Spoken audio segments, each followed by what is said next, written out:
For a decade, Ubisoft's racing game The Crew was a thriving ecosystem.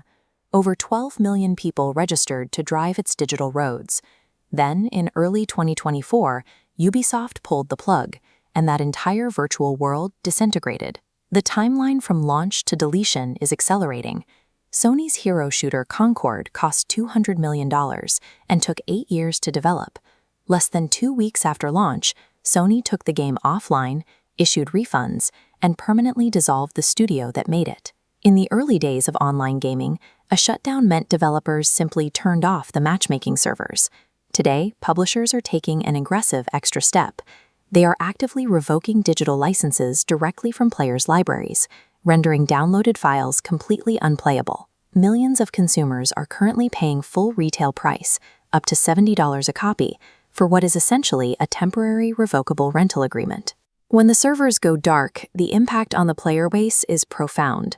A recent netnographic case study of the Battlefield Bad Company 2 shutdown documented exactly how players respond to a sudden loss of access. The data reveals that these communities rarely migrate as a cohesive unit to the publisher's newest title.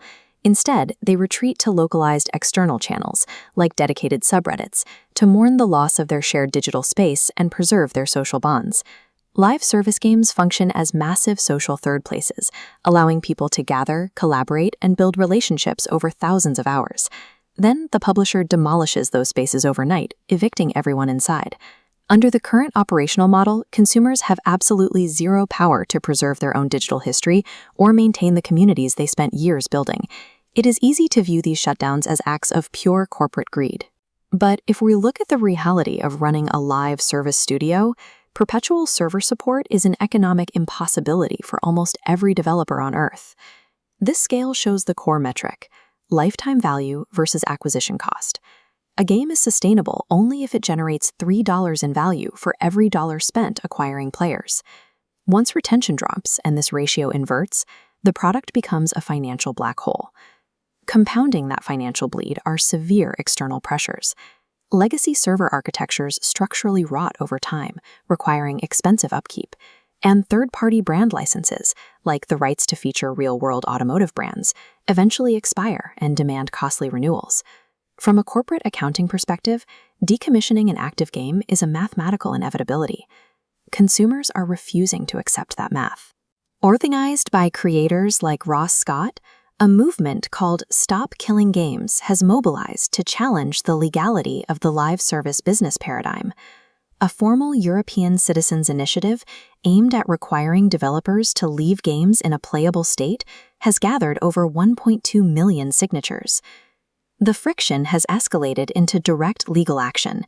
In French courts, consumer rights groups filed lawsuits against publishers over the unprompted revocation of digital licenses. The battle has reached the California State Assembly. Lawmakers introduced Assembly Bill 1921, the Protect Our Games Act, which mandates a 60-day notice before any server shutdown and requires developers to provide functional offline alternatives. The industry is fighting back. The Entertainment Software Association is fiercely lobbying against these mandates, arguing that forcing developers to engineer end-of-life patches violates intellectual property rights, encourages piracy, and drains resources from future projects. We are watching a brutal stalemate unfold, the fundamental rights of the consumer demanding ownership, clashing against the intellectual property rights and financial constraints of the developer. One studio managed to bypass this stalemate entirely, without legislation or lawsuits.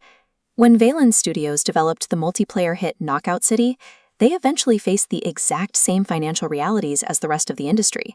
The player base shrank, and the retention metrics hit the inevitable mathematical wall. But instead of locking the doors and deleting the ecosystem, Valens Studios took a different path. Before officially shutting down their central servers, they engineered and released a standalone private hosted server edition, strictly for PC users. This approach shifts the financial burden of server hosting off the publisher's balance sheet and onto the players who choose to maintain the game. By providing the community with the standalone software to run the game themselves, developers can retire their technical debt without deleting their own creation.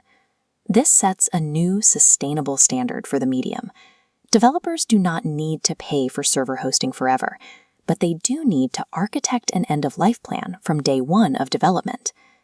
This diagram outlines 3 highly viable alternatives to outright deletion: deploying an offline enabling patch, providing community server software, or establishing non-commercial legal delegations to fan preservation groups. Adopting any of these decommissioning strategies takes a guaranteed PR disaster and converts it into massive, long-term brand loyalty. The technical solutions exist, and the economic hurdles can be cleared. The only remaining variable is you, and what guarantees of true ownership you demand the next time you click Purchase on a digital game.